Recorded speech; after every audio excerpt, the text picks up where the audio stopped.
अहिल्यानगरमधील राहुरी विधानसभा पोटनिवडणूक बिनविरोध व्हावी यासाठी प्रयत्न सुरू असल्याची माहिती उमेदवार अक्षय कर्डिले यांनी दिलेली आहे। निवडणूक बिनविरोध झाली तर मी सर्वांचा ऋणी राहीन असंही त्यांनी म्हटलेलं आहे। मात्र निवडणूक बिनविरोध न झाल्यास आमची पूर्ण तयारी आहे असंही अक्षय कर्डिले यांनी म्हटलेलं आहे।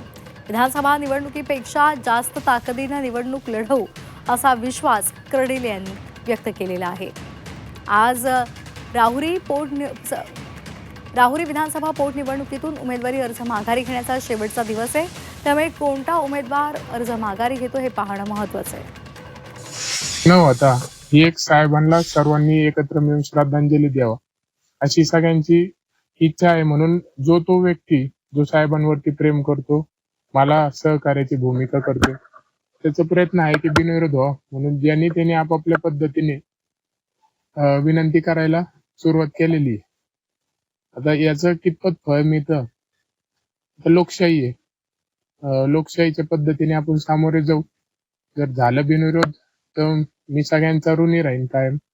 जरी नाही झालं बिनविरोध तर आता निवडणुकीच्या पद्धतीनेच करावं लागते।